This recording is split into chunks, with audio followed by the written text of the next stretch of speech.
The Holy Bible, a compilation of 66 books divided into 2 separate testaments. In its standard English version, almost 800,000 words. Words of enduring value. The cornerstone of our laws, ethics, moral code, and the fountainhead of faith for nearly half the population of the world. Now these are the commandments, the statutes and the judgments, which the Lord your God commanded to teach you, that ye might do them in the land whither ye go. Deuteronomy 6:1.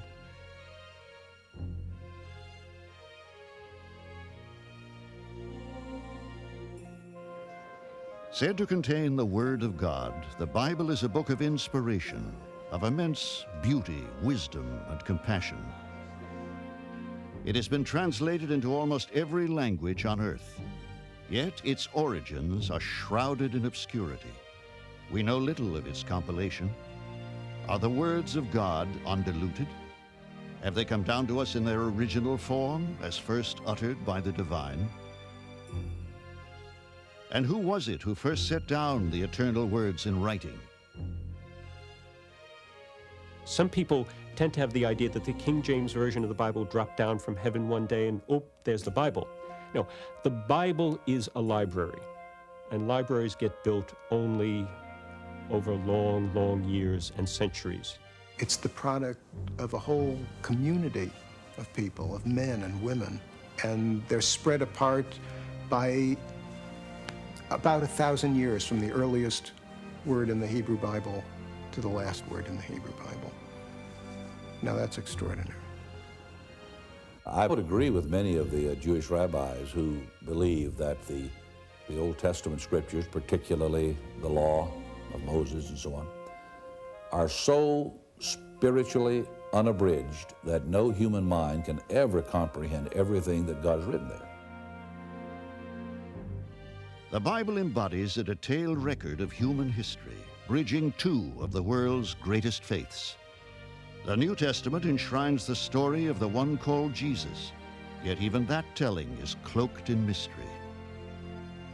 We do not know where any of the Gospels were written, or when they were written, or by whom they were written. Those are all things that we have to conjecture. How do we have this document, this group of texts really that have been written at different places at different times by different people? Why were they drawn together? Because as we study them and understand them historically, we see that they come from the most disparate groups who cannot possibly have agreed with each other on things. So why were they ever gathered all together? Is the origin of the Bible as indefinable as the emergence of religion itself? As old as humankind's earliest quest for the divine? Are we able to identify those who handed the book of books down to us? The clues to unlocking the riddle may be hidden within these ancient texts, but for each discovery made, for every answer found, a new question arises, forever compelling scholars to probe the mystery of who wrote the Bible.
The people who once walked this ancient land bequeathed to us a timeless legacy, the Holy Bible.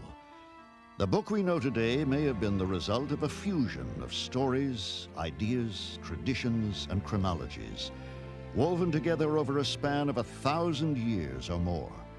encompassing the period between the Exodus from Egypt and the life of Christ.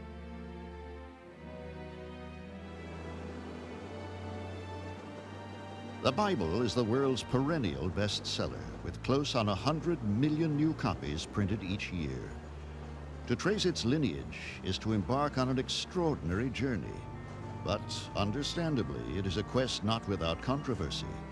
For some of our deepest and most passionate convictions are intertwined with this book, held to be sacred by so many. What proportion of the Bible contains the sacred word of God, and how much of it is the work of mortal mind? Do the stories cross the boundaries separating legend from history? Are all the original books still within the Bible, or have any of the ancient texts been lost? These are questions that have puzzled the scholar. But the heroic deeds of ordinary men and women, a pageantry of prophets, priests, villains, heroes, and kings, who played a role in creating the Bible, are separated from us by an immeasurable period of time. Only their ghosts and echoes linger.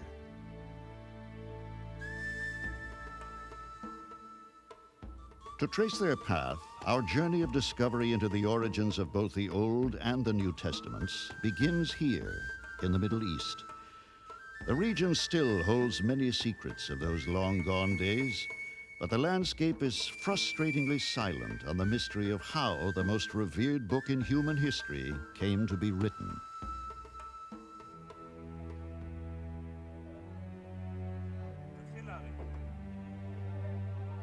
Occasionally, the sands yield a tiny piece of a puzzle that sheds some light on the biblical narrative. But it is to the texts themselves that the scholar must turn to learn how and when the Bible came into being.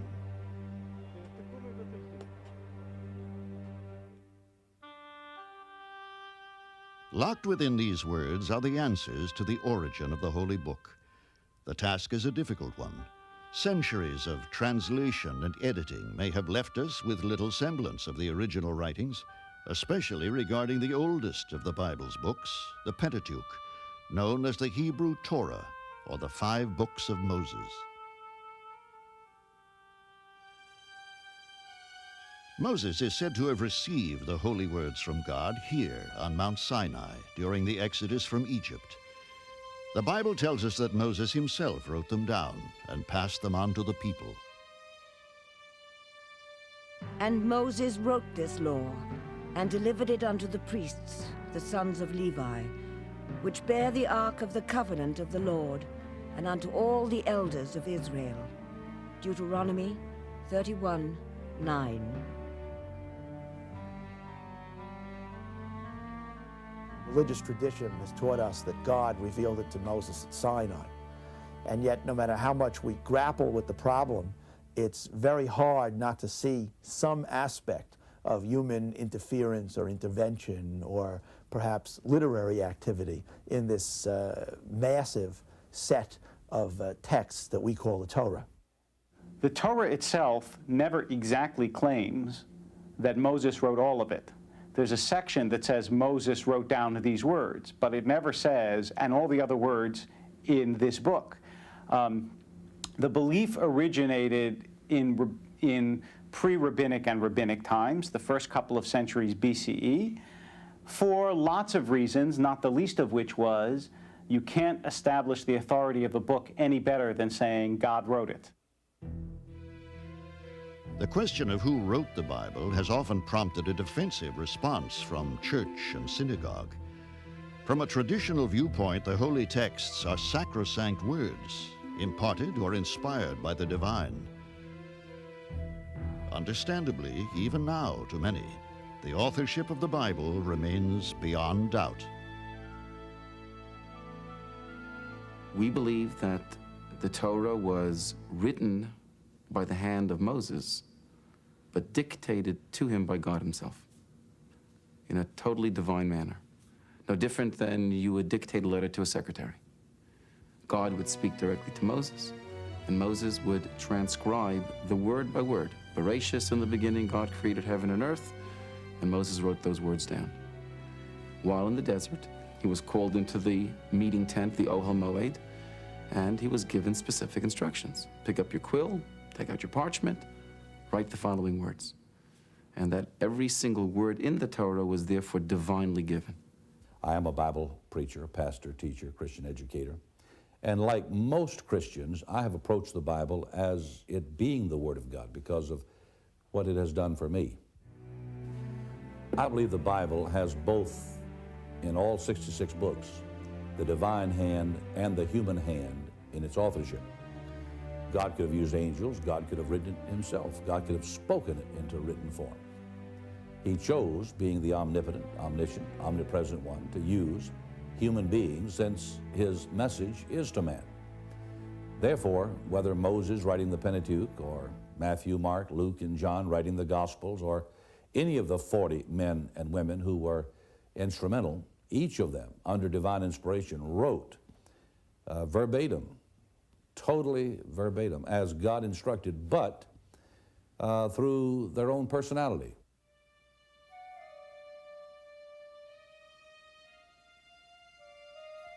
It is believed that the communal campfire was the stage around which the first biblical stories were transmitted.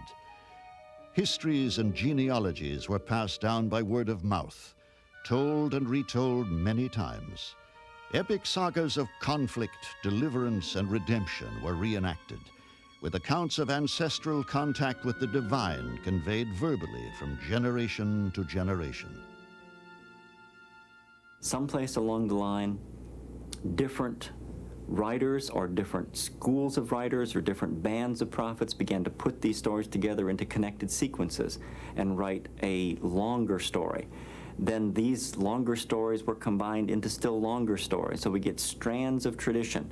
Many scholars today believe they can unweave some of these strands. If you know anything about weaving, unweaving a strand is not an easy task, and it's no easier in a literary tradition.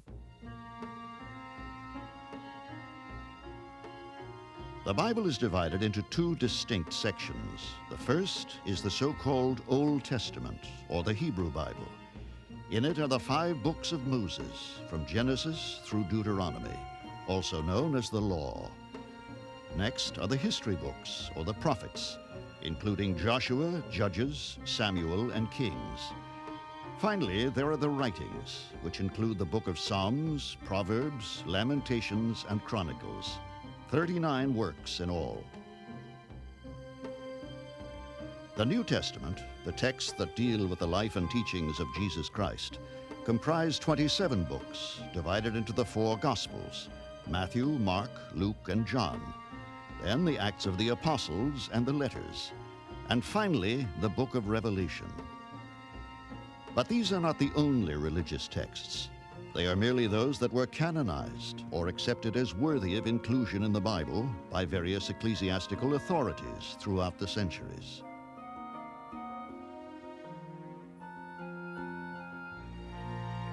A volume of books known as the Apocrypha is sometimes included as an addendum to the Bible. These books, encompassing prophecies, poems, and histories, were at one time included in the Hebrew Bible, but were dropped from the official canon just before the Christian era.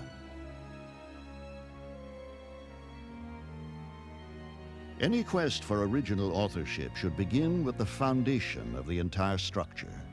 So the focus has invariably been on the earliest texts, on the Pentateuch, the first 5 books of Moses. As scholars began to plumb the rich depth of the biblical narrative, astonishing patterns began to emerge. Clearly, the texts seem to contain a multitude of different writing styles. Could they be the work of many minds, many authors, many contributors? If so, who were they? And is it possible that the Word of God is being revealed in all of their versions? A gradual revelation still going on.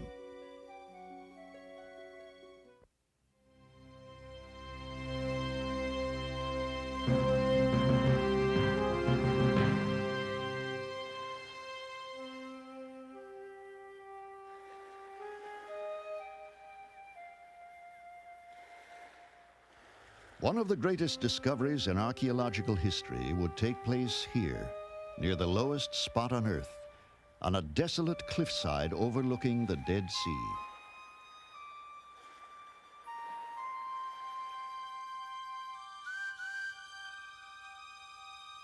When Muhammad Adib, a young Arab boy in search of a lost goat, stumbles across a dusty cache of pottery jars in a cave near Qumran in 1947, he stuns the world. This is the oldest and most fabulous biblical treasure ever found, the Dead Sea Scrolls. The discovery of the library on the Dead Sea, of all of this material, which we call Dead Sea Scrolls, has been crucial to our understanding of the Bible and the nature of it and who wrote it and when and how and why and what. Because this library revealed a piece, at least, of every book in the Bible, except Esther, in a manuscript which was 1,000 years older than the oldest Hebrew manuscript we ever had. Perhaps one of the most important lessons, though, that's now emerging in scrolls research is that the scrolls give us a view of the library of Jews in Second Temple times. And this library was so much richer, contained so many more texts, so many more mysteries, we could say, than anybody ever knew before the revelation of the Dead Sea Scrolls.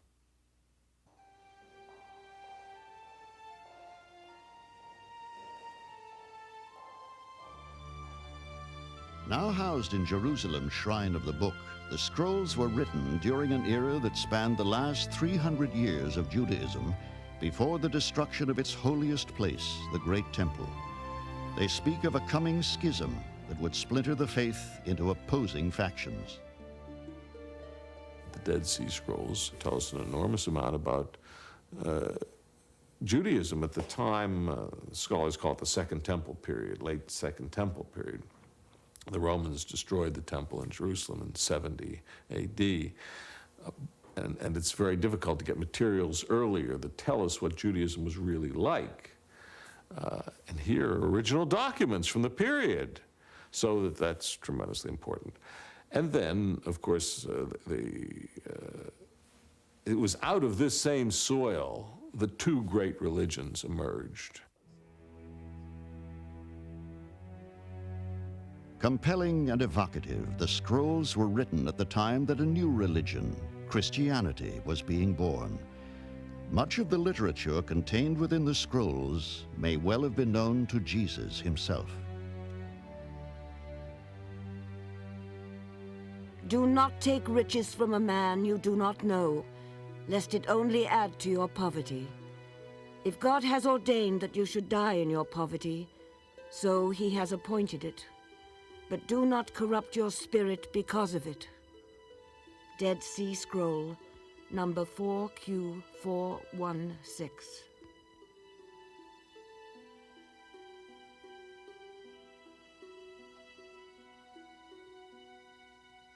Between 1947 and 1960, 11 caves yielded a total of 800 scrolls and an abundance of manuscript fragments from where they had lain undisturbed for 2,000 years.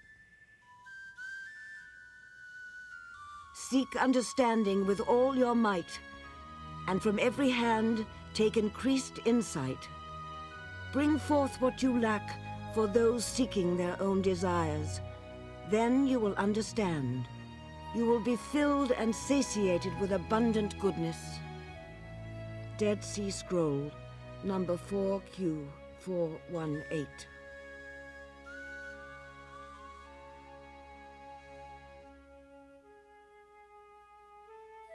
To unleash these haunting words from the fragments of a distant past, scholars turn to science. Working with the scrolls is a very difficult process because they're very fragmentary.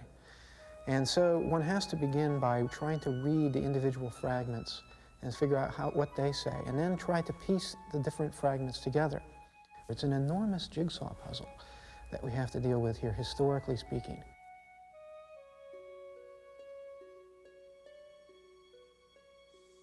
Written on parchment and papyrus, a diverse range of text appears among the scrolls. Most are written in Hebrew, but there is a smattering of Greek and Aramaic. 127 of the documents represent canonized texts, the same as those appearing in modern Bibles. But many of the scrolls contain passages that are new and unfamiliar to scholars. A few of the documents appear as many as 19 times, written by different scribes, indicating that the collection may have been assembled from a variety of sources. We have discovered that there were in circulation different manuscripts of the same book. The book of Samuel is better than the book which we have, longer, more detailed. The book of Jeremiah is worse, shorter and more confused. So the general rule is that the Dead Sea Scrolls have encouraged us to accept the validity of the text, the Hebrew text which we have, but to acknowledge the fact that there were other texts in circulation. Were the scrolls based on even earlier, more ancient writings? And who collected them in this remote and barren wilderness? And why? The answer may lie here, in the nearby settlement of Qumran. It was once occupied by a reclusive Jewish sect known as the Essenes. The word Essene comes from Aramaic, meaning pious or healer. The sect had broken away from the mainstream of Judaism about a century and a half before the Jews' fateful war with the Romans. Choosing to live an isolated life in the desert, they dedicated themselves to religious worship in anticipation of a long-awaited Messiah, even as Jesus was about to make his entrance into history. Deeply pacifistic, the Essenes were most likely responsible for hiding the scrolls. But why? Scholars have searched the ruins in vain for answers. Did the sect believe that the Romans would destroy the temple in Jerusalem and had therefore brought its holy documents to Qumran for safekeeping? Perhaps not. For as the texts were translated, it became clear that the Essenes and the Jerusalem priests were not in agreement with one another on fundamental religious issues. They disagreed on almost everything that you can think of major importance. How the temple should be run, what one's relation with the Romans ought to be, whether one should or should not sacrifice in the temple. The most basic sort of questions they could not see eye to eye on. Mixing is forbidden because the people are holy and the sons of Aaron are the holy of holies. Nevertheless, as you know, some of the priests and the people are mixing. They are intermarrying and thereby polluting the holy seed. Dead Sea Scroll, number 4Q398.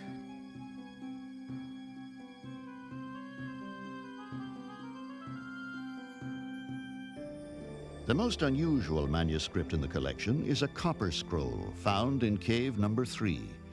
It lists 64 locations of buried treasure in the area, but nothing has ever been found. It appears that the copper scroll was written on copper rather than on leather like all the other scrolls or papyrus, for the reason that it was a treasure list, a document from the temple.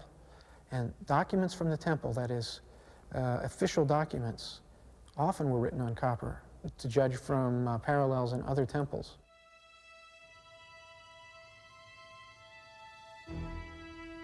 Since the scrolls were buried at the time the Romans finally destroyed the temple, some scholars have speculated that the people who hid them may also have been responsible for hiding the temple treasures and religious artifacts. But this too is unlikely, due to the deep division between the Essenes and the Jerusalem priests. While providing tantalizing insight into the politics of the time, the scrolls say surprisingly little about who wrote them or who hid them in these soaring cliffs. I think the scrolls were probably put in the caves by a group of people who expected to return and get them. At the time of the Great War with Rome, which went from 66 to 70, it seems clear to me that the people who put the scrolls there did not return because they died subsequent to putting the materials in the caves. It's probably the case that only a few people knew where they were. There are hundreds and hundreds of caves to be seen in the area where the scrolls were found, and it cannot have been a common knowledge which ones contained these great treasures. So the ones who had the keys perished, probably at the hands of the Romans.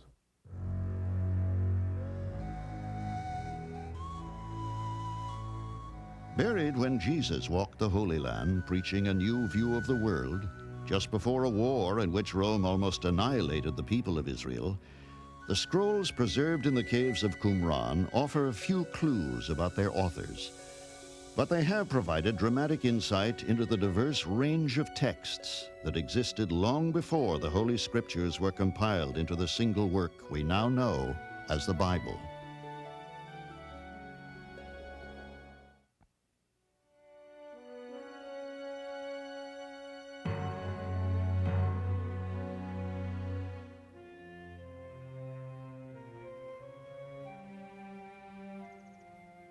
Almost 1,000 years ago, it was first noticed that there were seemingly contradictory passages in the text of the first 5 books of Moses.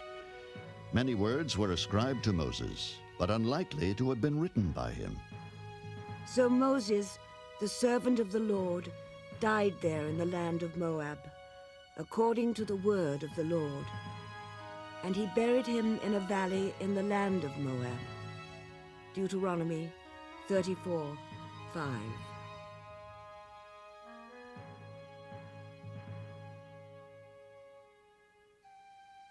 Scholars have argued that if Moses was the author of the book of Deuteronomy, how could it have been possible for him to have written about his own death?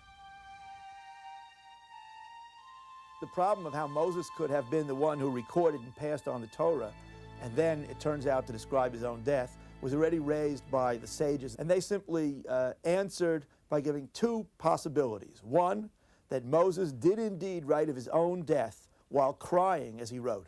And second of all, that those verses of the Torah were written by his faithful servant and his successor, Joshua.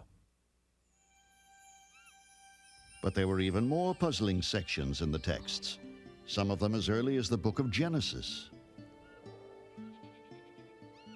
And of every living thing of all flesh, 2 of every sort shalt thou bring into the ark, to keep them alive with thee. They shall be male and female. Genesis 6:19.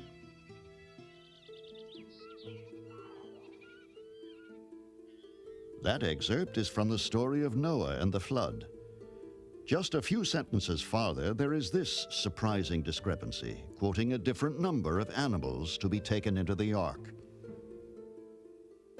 Of every clean beast thou shalt take to thee by 7s, the male and his female, and of beasts that are not clean by 2, the male and his female. Genesis 7:2.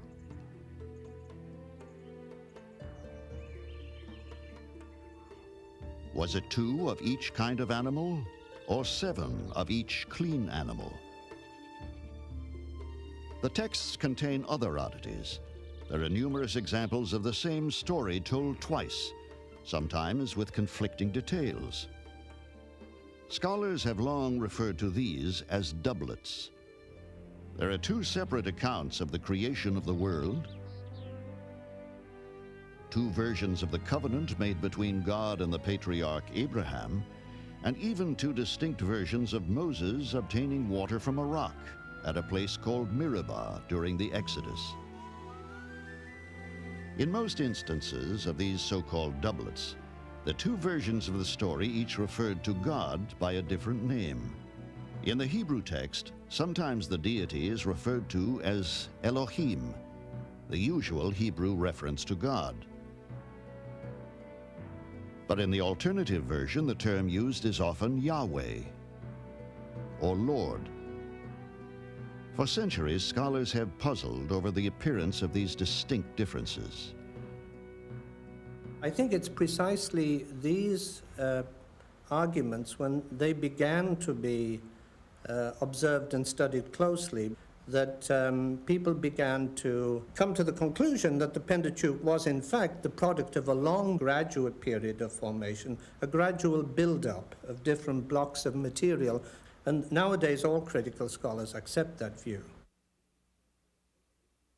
The key piece of evidence in this is that different kinds of clues converged with each other, so that you have doublets of stories. That proves nothing. You have different names of God. That proves nothing. But when all the doublets of stories line up into two groups, one of which uses one name of God and one uses the other name of God consistently, then that's strong evidence that something is going on. One of the first people ever recorded to have probed the authorship of the Hebrew Bible was an 11th century Jewish physician in the royal court of Muslim Spain by the name of Isaac ibn Yeshosh. He pointed out that a list of Edomite kings mentioned in the book of Genesis could not have been written by Moses because they lived long after his death. Thus began a series of inquiries into one of the most compelling mysteries in history. But for many investigators, it would be a search fraught with danger. To question the Holy Book was an invitation to persecution from the religious authorities of the day. Many would be punished, including one of the earliest documented cases, the 17th century French priest Richard Simon. He wrote a book called The Critical History of the Old Testament. And in this book, he didn't really come out and deny the authorship of Moses, but he simply said, we have to assume a process of formation. Religious authorities in France picked up all the copies they could find and burnt them. It was a chancy business, questioning in any way at that time the authorship of Moses, of the Pentateuch. By the early half of the 19th century, many scholars were convinced that the 5 books of Moses were written by 3 separate authors. The writer of the version which referred to God as Yahweh was named J, because early European translators were ignorant of the correct pronunciation of Hebrew names. Many inadvertently referred to the name of God as Jehovah instead of Yahweh, and ironically, the name has stuck. The author of those texts referring to God as Elohim was named E. A third writer was identified as P. This author was thought to be a priest and wrote in a different style to J and E. His passages seem to be especially concerned with stories of the establishment of the priesthood after the people of Israel left Egypt. All these texts are written in Hebrew, but in a different stage of Hebrew that we can identify. And each has its own favorite terms, words that occur 50 times in P but never occur in E or J, that sort of thing. And each has its own style.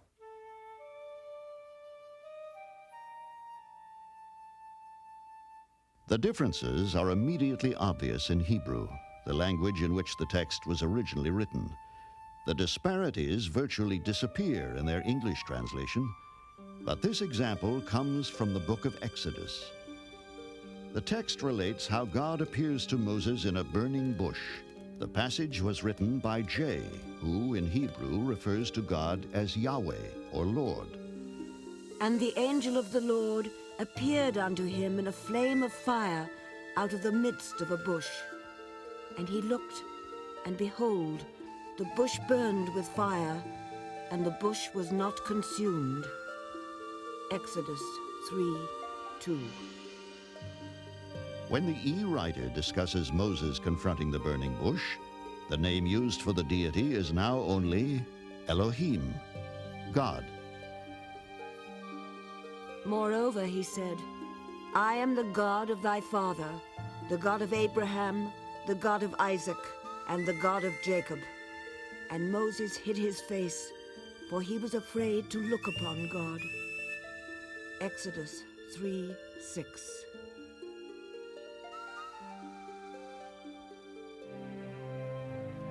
Subtle though the differences may be, the texts clearly seem to reflect a compilation of sources. In 1807, the German theologian Wilhelm de Wet announced the discovery of a possible fourth author. His examination of the texts indicated that the language, tone, and content of the entire book of Deuteronomy were the work of a different person to J, E, or P. Scholars have since come to refer to this writer by the name D, for Deuteronomist. Over the years, the authorship theory has come to be known as the documentary hypothesis. Once you've identified a text and said, well, I think this is J, or I think this is E, I think this is P, I think this is D, then you place it up against other texts in the Bible where we have some idea of the date and see if there's any development in the language. It's not just that you can tell the difference between the way I speak English and the way Shakespeare did. It's that if you heard somebody who lived in the 18th century, you could tell that that person was somewhere halfway between Shakespeare and me. So you can see the stages of biblical Hebrew in growth.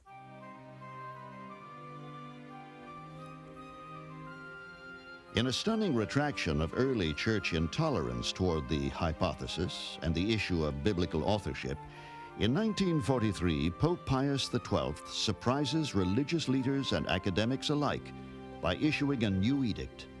He encourages scholars to fully investigate the question, who wrote the Bible?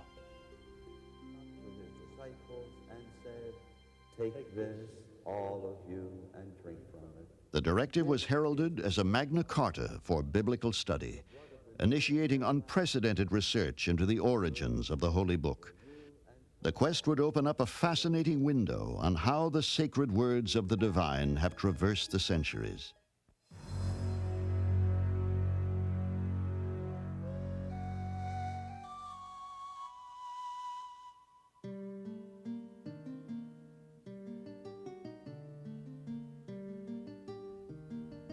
The Bible is the central pillar upon which much of Western civilization has been built. For untold centuries, it has served as one of humanity's principal guiding beacons. Yet its very origins are now being called into question. The search for answers concerning its authorship may seem circuitous, but it will bring us into direct contact with the signature of a man who may have written at least one of the 5 books of Moses. Our quest must go back some 35 centuries, to the time when the people of Israel approached the borders of the Promised Land.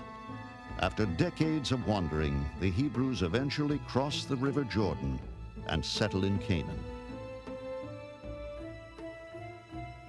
While the 10 Commandments were constantly in the possession of the people, there may have been no other religious texts at the time. Though the Bible indicates that the scrolls of Moses may have accompanied the Israelites, many scholars believe that the first 5 books of the Bible had not yet been written.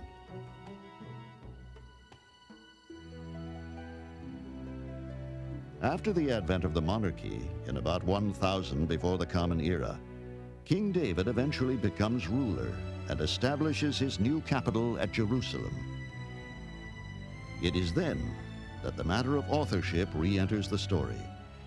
The king breaks with tradition by appointing 2 high priests in charge of religious affairs instead of 1. It's not so strange to have 2 high priests. In Israel today, there are 2 chief rabbis. The problem is when you have 2 chief priests instead of 1, each one spends most of his day sitting there thinking about how to get rid of the other one. Not only are there 2 high priests, but towards the end of his reign, 2 of King David's sons are vying for the throne. It is uncertain which of them will be appointed the royal successor. A struggle for power ensues, and this embroils the high priests. Each one supports a different royal candidate. When David dies, it is Solomon who is chosen to wear the crown. Now the question is, will Solomon retain the services of both priests, or return to the traditional practice of having only one man in charge of the nation's religious affairs? Not surprisingly, the priest who was loyal to Solomon during his candidacy is chosen. At the same time, the second priest is removed from power and banished from the kingdom. And unto Abiathar the priest said the king, Get thee to Anatot, unto thine own fields, for thou art worthy of death. So Solomon thrust out Abiathar from being priest unto the Lord. 1 Kings 2:26.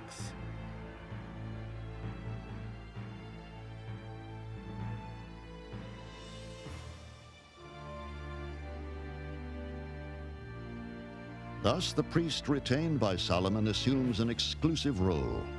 He and his assistants would soon take on new responsibilities as the king begins constructing the first great temple in Jerusalem.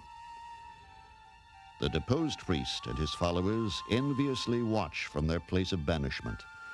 They are now cut off from any possible future duties in the new temple. They had no place in the royal kingdom in Jerusalem. And so a priest of that priestly house, we think, initiated the rebellion that ultimately led to the formation of the kingdom of Israel in the north and the kingdom of Judah in the south. They wanted their own place where they could get to be the priests as well. Thus, in 922 BCE, the 10 northerly tribes sever their allegiance to Jerusalem, and secession splinters the nation in two, Israel in the north and Judah in the south. So two kingdoms born of a single nation oppose one another in an uneasy truce. Each had its own king, each had its own traditions, its own sacred places of worship. At the same time, we're talking about a region that's the size of a large American county, so people were close to each other, people had relatives north and south, they both spoke the same language, and they both had the same old traditions of ancestors, Abraham, Isaac, and Jacob, and events in Egypt with Moses, and events at Mount Sinai. And so it is thought that each kingdom produced its sacred text, or at least that one person living in each kingdom produced his version of the sacred text. If this is so, is it possible that separate versions of the Bible were taking shape at the same time? It's as if in America, during the Civil War, a historian in the North and a historian in the South each wrote a history of North America. They would cover a lot of the same events and some different events, and they would each tell it from their own perspective. We think that the J material was first gathered together under King Solomon. It represents Solomon's attempt to gather up the stories of a people, to knit them together into a coherent narrative to tell the story about how the people of Israel came to be a people. And so it became a kind of national epic. Now here's one of the interesting mysteries. Was it an official national epic? Some scholars say, the majority I think, would say that Solomon commissioned this document to be written. In answer to Solomon and his history of the people of Judah, the people of the northern kingdom of Israel now begin to amass their own collection of historical stories. What they want to do is they want to add to this material that is more northern in orientation. And so they add material, and we think that this material is what we call E, because they tend to use the word Elohim for God. Now we have somewhat more sophisticated theological stories. But interestingly enough, we also have stories that tend to emphasize the significance of the second son. Many people who read Genesis notice, how come it's always the second son that comes out better? Isaac was after Ishmael, Jacob, Cain and Abel. I mean, all of these stories seem to emphasize the second son as the important one, or the preferred son. It could very well be that the northern kingdom, after their break, wanted to emphasize the second son because, in a sense, they were the second son. They were the breakaway kingdom. So they wanted to portray themselves as the preferred of the two. Unlike the Bible's favored second son, however, the kingdom of Israel slips into the grip of paganism. As time passes, the people begin to worship Canaanite gods. They would suffer a long and difficult history under 19 kings, 8 of whom would die violently. Despite the warnings of prophets, moral decay and corruption continue to enslave the people.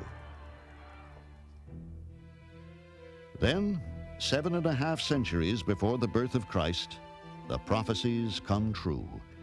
An invading Assyrian army sweeps in from the north and conquers Israel, forever scattering the 10 tribes to the winds, never to be seen nor heard from again. They become the so-called lost tribes of Israel.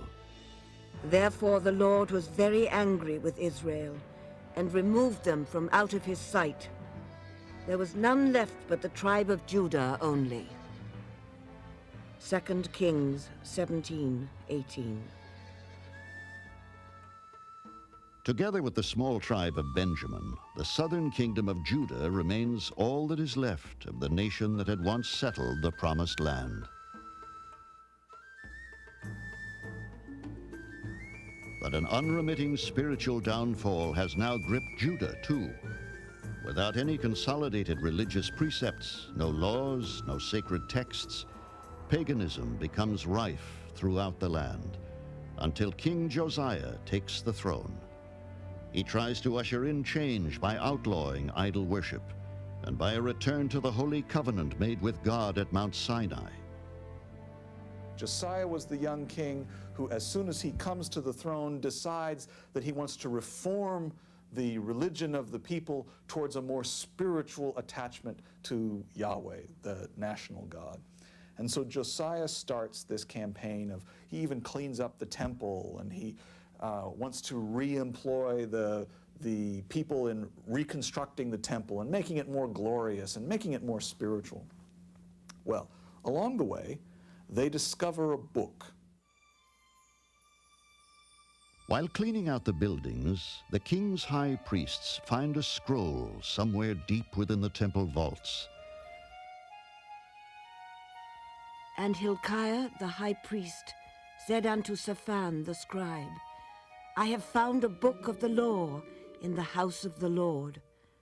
And Hilkiah gave the book to the scribe, and he read it. 2 Kings 22:8. The document that Hilkiah is understood to have read to Josiah on that date is thought by many of us to be the laws of the book of Deuteronomy. They are laws that say you should worship God in only one place, so Josiah destroys all the other places. These are laws that say that you should not have pagan worship, so he destroys idols and removes pagan worship from his country. He is the king who follows that law code. It's an extraordinary group of laws, from ritual matters of how to sacrifice to moral matters of how you should treat one another, that you should be just, that you shouldn't oppress a widow or an orphan, that you should take care of the poor. It's an extraordinary body of laws. Some contemporary biblical scholars regard the supposed discovery of the book of Deuteronomy with skepticism. Was Josiah genuinely shocked at finding the book of Deuteronomy in the temple? Or was this perhaps the first Academy Award performance recorded in history? Did Josiah, in fact, know that that book was in the temple, and that if he assigned his people to begin cleaning it up, that they would find it?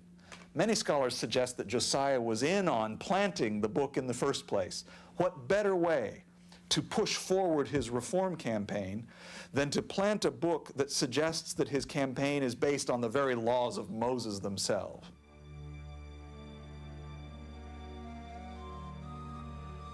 The laws reveal that the people had deviated from their faith. The author of the book was clearly writing from that perspective, and was perhaps concerned about where society may be heading. He writes in a very definite, observable style that you can see in Deuteronomy and see in 2 Kings, and you see it in one other place in the Bible. It's in the prose of the book of the prophet Jeremiah.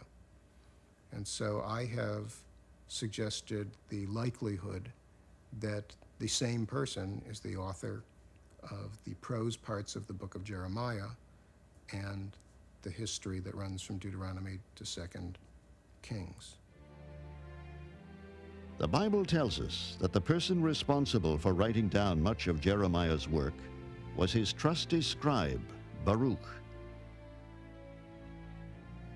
Then took Jeremiah another scroll and gave it to Baruch the scribe, the son of Neriah. Jeremiah 36:32. But could Baruch, the son of Neriah, have been more than a mere scribe? Could he also have written the book of Deuteronomy?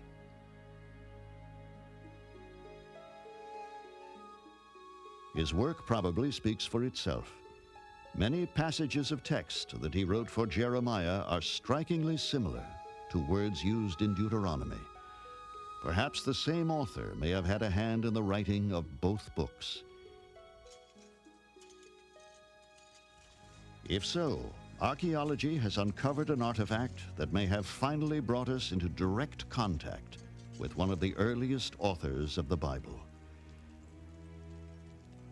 We, in recent years, recovered a clay seal that is now in the Israel Museum in Jerusalem, which is stamped in a script that we do identify as 7th century Hebrew script, late 7th, early 6th century Hebrew script, and the name in that seal is Baruch, son of Neriah, the scribe. If it's true that Baruch is our Deuteronomistic historian, what that means is when you look at that seal, you are looking at nothing less than the autograph of one of the authors of the Bible.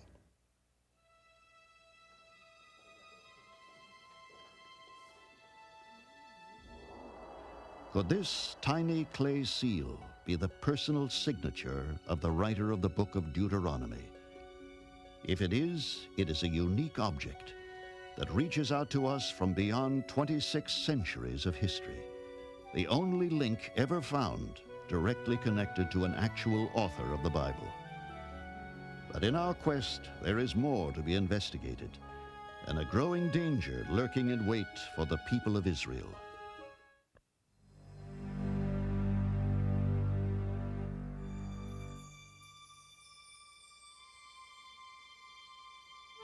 The tangled web of mystery surrounding the writing of the 5 books of Moses may one day be completely untwined, but a loose thread remains.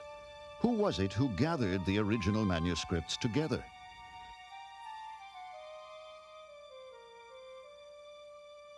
In the course of writing a book, any book, a lengthy process of editing and alteration is involved.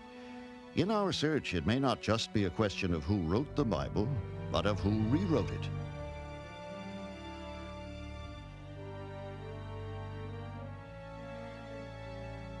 People usually talk simply about this as 4 sources, as if there were only 4 writers, and that's misleading, because even if we count those as only 4 writers, there are still key editors in the stages of this, and editors are as important as authors in the process. If there was an editor, who was he? To pick up the strands, we must return to the southern kingdom of Judah, to the days when, under a new king, Jehoiakim, the people had retrogressed once again to worshiping idols. A prophet by the name of Jeremiah has now become one of the most outspoken critics of the weakening moral fiber of the people, and he foretells their fate. Ye have done worse than your fathers.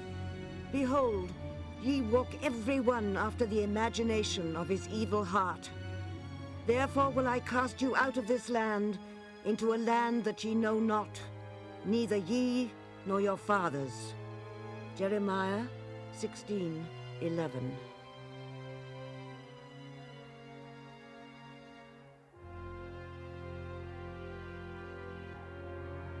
A daunting prophecy.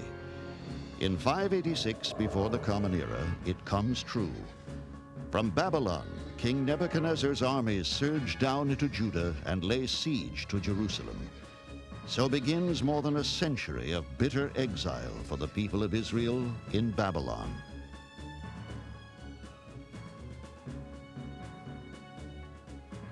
But eventually, even mighty Babylon falls to a mightier power.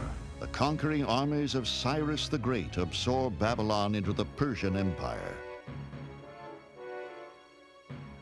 But Cyrus is conciliatory toward the exiled Jews. He issues his now legendary Edict of Restoration, allowing the people of Israel to return to Jerusalem and restore their temple and their faith.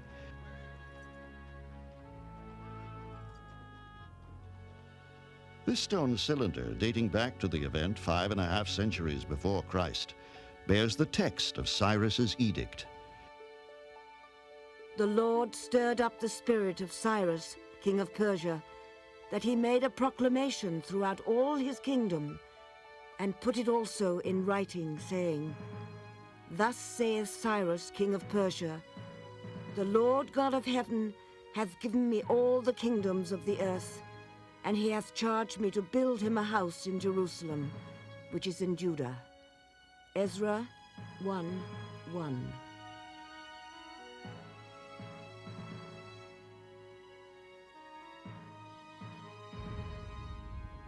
It is a derelict homeland to which the people return.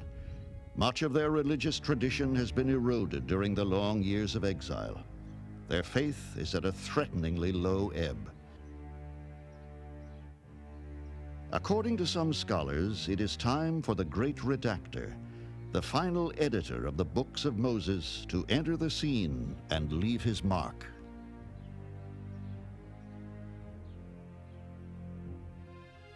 At about the same time, significant events are occurring elsewhere in the world. King Croesus of Lydia invents metal coinage to replace the barter system as a medium of exchange. In Egypt, the pharaoh Necho attempts one of the greatest engineering feats of all time by trying to build a canal linking the Nile with the Red Sea. More than 120,000 workers will die in the unsuccessful attempt. And in India, a new religion is born under Siddhartha Gautama, its name, Buddhism. In Jerusalem, a party of exiled Jews returns from Babylon under the leadership of a man called Ezra, a scribe. He sees the spiritual weakness of the people and resolves to reintroduce them to the ancient religion of Moses. They have not been exposed to the Hebrew laws for almost a century, so Ezra calls for a mass public gathering in the city.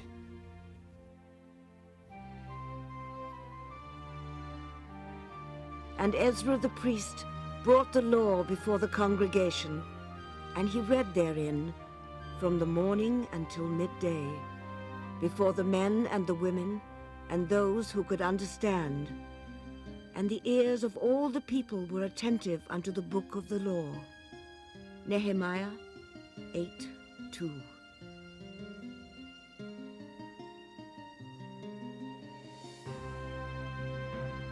Was Ezra history's elusive editor? Perhaps under his guidance, various religious texts were combined and read together for the first time, forevermore to be consolidated as the 5 books of Moses.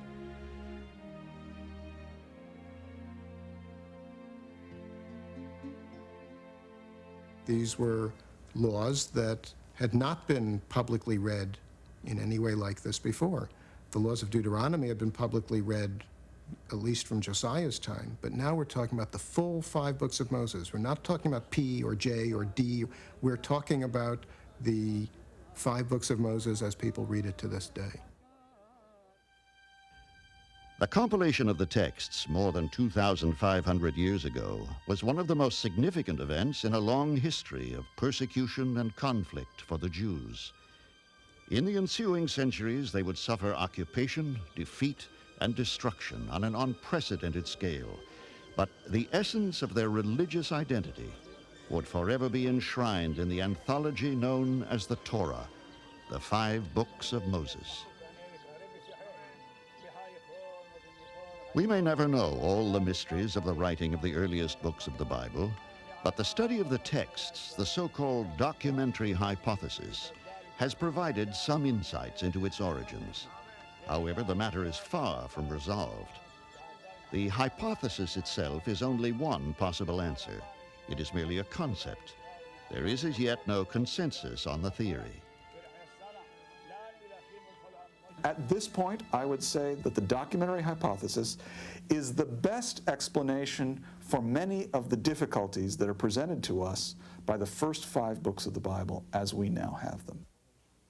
To my mind, the documentary hypothesis doesn't really solve the problem that it sets out to solve, in which case we simply get left with the question of faith. One who wants to believe that the Torah is a divine document given by God can do so. One who wants to believe that it's a human document and subject it to documentary or other types of similar analysis can do so. I think it's a question, a mystery, to which we'll never really know the answer. As Orthodox tradition has it, the 5 books of Moses contain the divine words of God, though written in the hand of man. The books that follow differ fundamentally from them. The rest of the Hebrew Bible is generally perceived to be a series of historical documents, a chronology of a people written by many authors. So our search for authorship must now come from another perspective, posing a different set of questions. Beginning with Joshua, there are 34 more separate texts in the Old Testament, culminating with Malachi. Each one certainly has its own history, its own lineage, its own writer, but in most cases, little is known about them. We know, for example, that David wrote a number of the Psalms. We know that the tradition claims that Solomon wrote Proverbs and the Song of Songs and Ecclesiastes. In fact, the rabbis say that when Solomon was young, he wrote Song of Songs. When he was in middle age, he wrote Proverbs. And when he was old, he wrote the book of Ecclesiastes. O prince's daughter, the joints of thy thighs are like jewels, the work of the hands of a cunning workman. Thy navel is like a round goblet. Thy belly is like a heap of wheat, set about with lilies. Thy 2 breasts are like 2 young roes that are twins. Song of Solomon 7:1.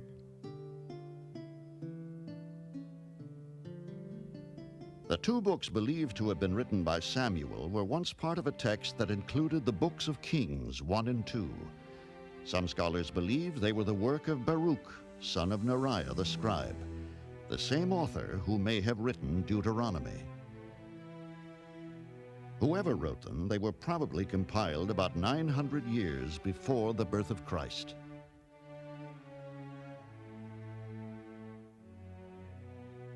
The story of the prophet Isaiah was written early in the 7th century BCE. But because of distinct differences in the writing style, the first half of the book is thought to be the work of someone totally different than that of the second half.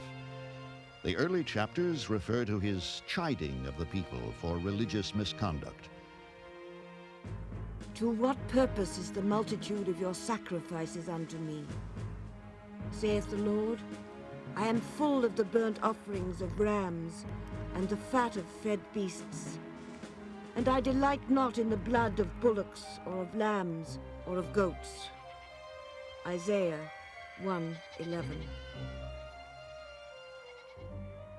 In the later writings, Isaiah is a voice of hope and encouragement to the people. Behold, I create a new heaven and a new earth, and the former shall not be remembered, nor come to mind. Be glad and rejoice forever in that which I create. For I create Jerusalem a rejoicing, and her people a joy.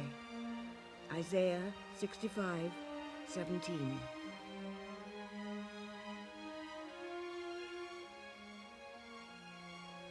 We know whoever wrote the book of Samuel was a historian, and whoever wrote Chronicles was probably a court historian of the house of David, but we don't know his name.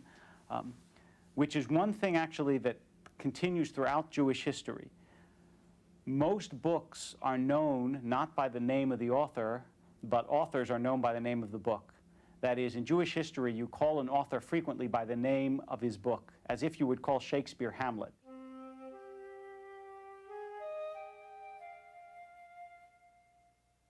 What sort of people were the writers of the Old Testament? Prominent or unknown? Rich or poor?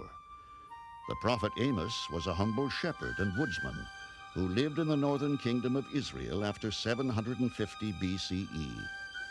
He wrote of the excesses and indulgences of the aristocracy of the time. I will not turn away the punishment thereof, because they sold the righteous for silver, and the poor for a pair of shoes. They pant after the dust of the earth on the head of the poor, and turn aside the way of the meek. Amos 2:6.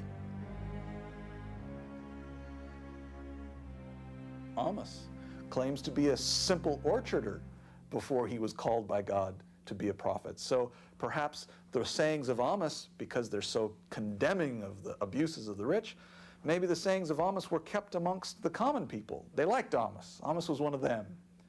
Whereas you get to a book like the Proverbs, and the Proverbs seem to be discussions about how to properly spend your money and how to be discreet in the company of the powerful. And so the Proverbs seem to come to us from different levels of life and different stations in life as much as it does from different time periods. So that makes unweaving the problem and trying to figure out the mystery all the more difficult. The Bible mentions the name of many books that were not canonized in the Old Testament. How many original texts were there? And will we ever find them?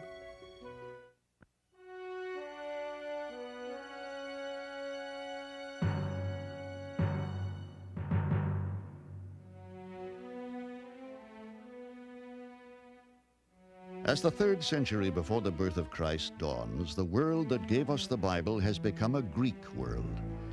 Our quest for the earliest texts of the Holy Book takes us back to the time of a young general by the name of Alexander the Great.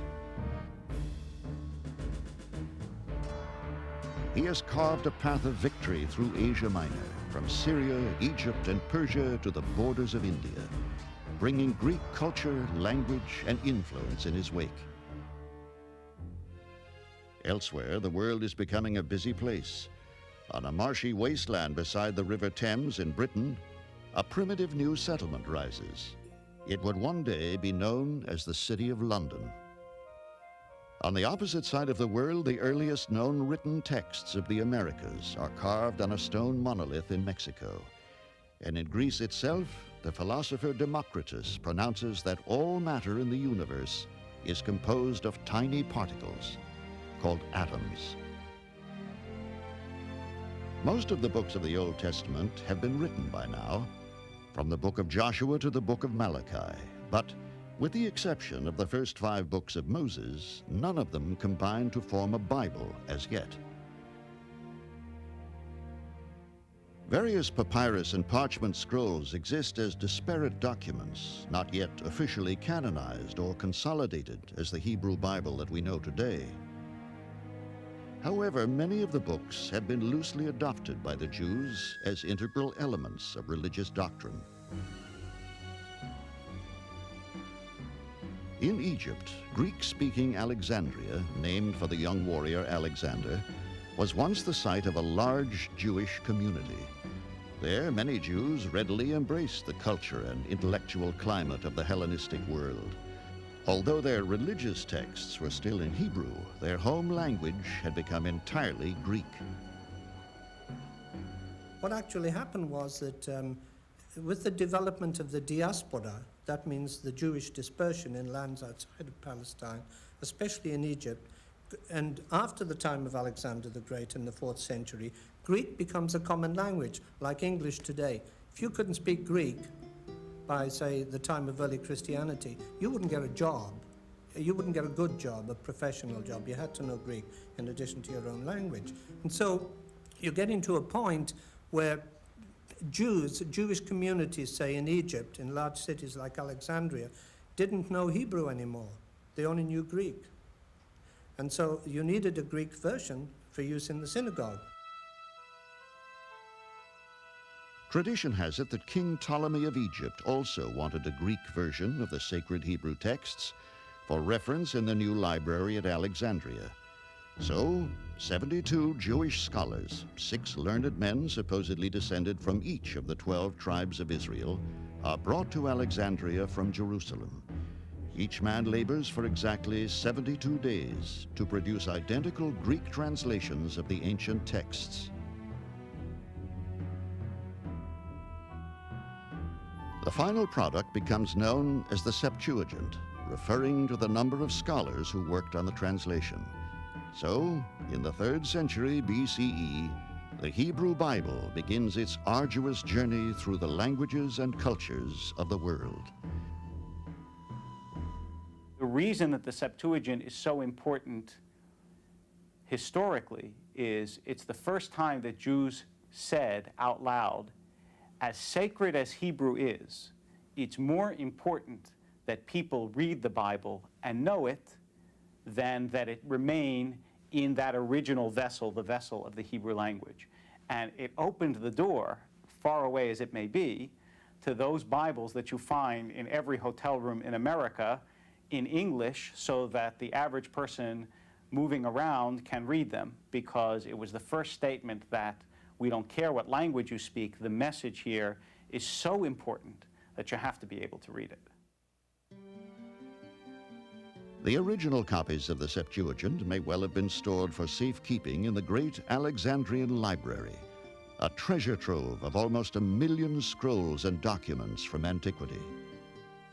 But in the 47th year before the birth of Christ, the library is consumed by a fire, set by Julius Caesar's legions as they capture the city for Rome, destroying for all time a priceless chronicle of humanity's accumulated knowledge.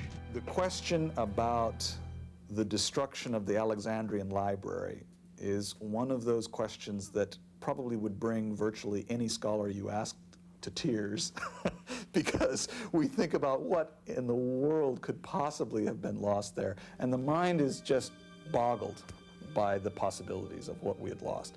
Unnamed or unheard of prophets. Events from the life of the Jews in the Persian period, for example. What were some of the writings and adventures hinted at in a historian like Josephus, for example, that we might have had more information about in the libraries? The documents translated into Greek were often referred to by the Hebrew term hasfarim, the books, the Greek equivalent being ta biblia, the books. This would later translate into the term we use today, ta biblia, the Bible. The Septuagint had laid yet another foundation stone in the development of the Holy Book, for the translation contained not only the 5 books of Moses, but many of the other texts in use at the time. Scholars have long puzzled over which early documents were eventually included in the officially sanctioned canon. They have pondered on which ones were excluded and on the reasons why some books were chosen in preference to others. There are also numerous so-called lost books, books which are mentioned but no longer appear in the Bible. Wherefore it is said in the book of the wars of the Lord, what he did in the Red Sea, and in the brooks of Anon. Numbers 21, upon their enemies. Is not this written in the book of Yasha? Joshua 10:13. First and last, behold, they are written in the book of Samuel the seer, and in the book of Nathan the prophet, and in the book of Gad the seer. 1 Chronicles 29:29.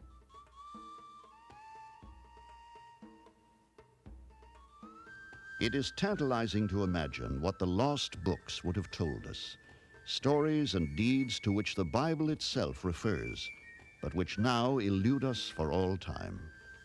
Are there others to be found? And what would we learn if one of the missing texts were to be discovered, buried somewhere beneath the Middle East's endless sea of sand? We do have reference to certain books which clearly existed. The Book of the Wars of the Lord, of Yahweh, the Book of Yashar, things of this kind kept mentioned and occasionally quoted from. So the Bible itself has sources which it refers to. And then some of these from apparently a very early period. One of the mysteries about reading about the period of the monarchy especially is that the historians of 1st and 2nd Samuel and 1st and 2nd Kings, the writers of those books obviously had books in front of them. Because every once in a while, they say something like, and if you want to know more about this king, then just consult the annals of the kings of Israel or the annals of the kings of Judah.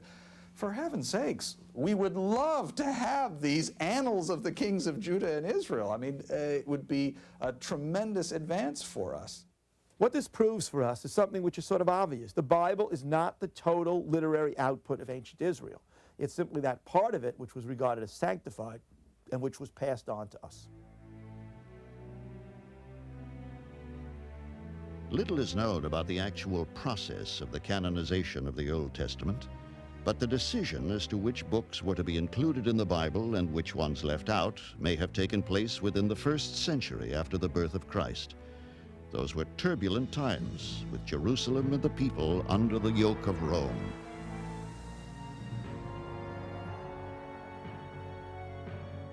After the year 70 AD, the rabbis got together at a place called Yavne.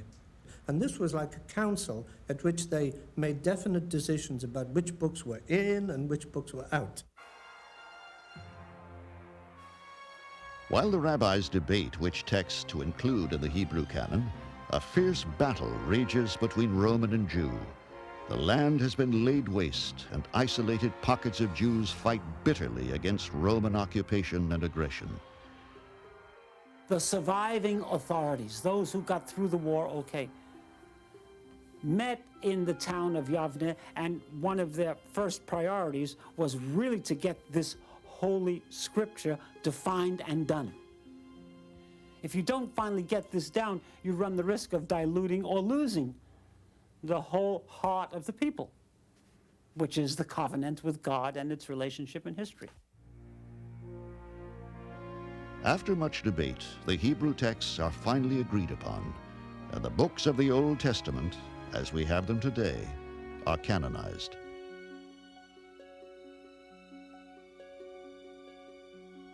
But in the cross-currents of history, other important events affecting the writing of the Bible as we know it were about to occur.